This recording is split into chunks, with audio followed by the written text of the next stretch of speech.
What's up, YouTube? This is Too Raw for TV. So before I get into this video, I want to give a big shout out to the brother BG for the $15 donation via the Cash App. He says, from BG, Merry Christmas, bro. Thanks for the great content. Much respect, BG, for showing love to Too Raw for TV and to Too Raw for Sports. And, I just dropped 3 videos on the Patreon. I hope you guys enjoy that content. I will be dropping some more video on the Patreon, some more videos, excuse me, on the Patreon. Uh, I think probably either Tuesday or Wednesday, and again later on next week, kind of catch up on the Patreon. What I'm saying? I always try to upload between 15 and 25 Patreon videos every month. So salute to all you guys over on the Patreon, and to anybody that want to show love to Too Raw for TV. If you choose to, you can do so in the links in the description box below via the PayPal or the Cash App or in the pinned comment in the comment section. And once again, shout out to BG for showing love. Salute to you. So, more bad news, man. And I think Ticket was the first one to break this news. So shout out to Ticket TV. So the Brooklyn Nets, who already have had to resort to going back on their initial word and not allowing Kyrie Irving to play, now they will be without their main guy, Kevin Durant, as he has tested positive. So he will be out due to health and safety protocols for at least 2 weeks. Because remember, uh, LaMelo Ball had been out since December 1st.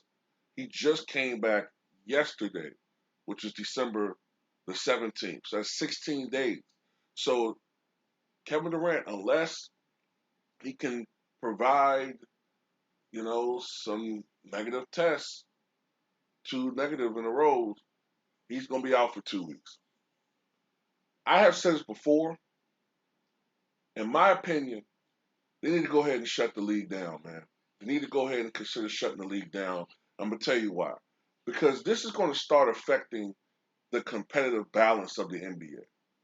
Now, look, injuries are expected. Injuries are a part of sports. Injuries are something that you naturally have to deal with. We don't like it. We always say woulda, coulda, shoulda. Okay, but at the end of the day, injuries can happen to anybody, any team, anytime. This isn't something natural. Okay, this is something that is being caused by what's going on, and people are at the mercy of these tests. Some of these tests may be false positives. I don't know.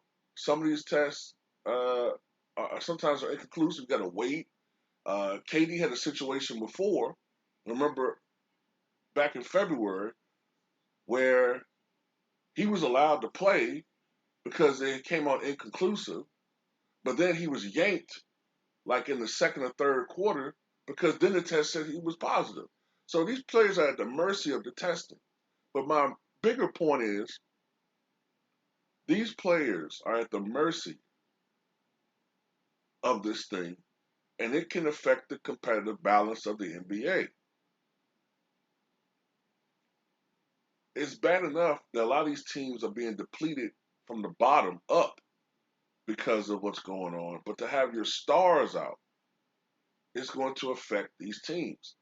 Now, Brooklyn are without James Harden and without KD. Kyrie's not going to be back right now. I mean, he's not going. I mean, he's coming back, but he's not going to be back anytime soon. So the Nets are probably going to suck right now. They're going to lose ground, and the Bulls, who are getting their players back, or anybody else, they might start making ground against the Brooklyn Nets. Who knows? And then you might have some other teams who might get double back and get hit again. So this thing is getting chaotic. It's starting to remind me of, you know, what happened the first year of this situation, the bubble year. They might have to resort to going back to something like that. Maybe. But the league is going to be very resistant on doing that. They're talking about just changing testing and all of that, man. They need to just shut the fucking league down, man. There's an outbreak going on right now. The sensible thing to do is to shut the league down, but they're not going to do that because they're greedy as fuck. They want their money. They've already lost enough money from shutting down back in 2020. They're not going to do that. They're not going to fucking do that. They're going to say, hold tight. We're going to get through this thing. Play violin music and let the fans need to be patient. Meanwhile, our fucking teams are having to cancel games and losing seeding because of this fucking thing. Okay? So, and it's coming at the wrong time for KD, man, who was starting to gain traction in the MVP race. He was starting to gain some traction, playing lights out basketball, the best basketball stretch that he's had in some time, and definitely since being a Brooklyn Net. And then this happens, you know. Then you gotta wonder if there's gonna be some more players that are gonna be out with the Brooklyn Nets because there's 8 players now that are out with Brooklyn. So I feel for Brooklyn Nets fans. People think I'm this hateful guy that hates the Brooklyn Nets. I don't hate the Brooklyn Nets. I've always rooted for the Milwaukee Bucks. And unfortunately, they've crossed paths with each other. They've crossed paths. But at the end of the day, this thing is getting ridiculous. It's getting out of hand, and I don't know, man. Tell me what you guys think, though.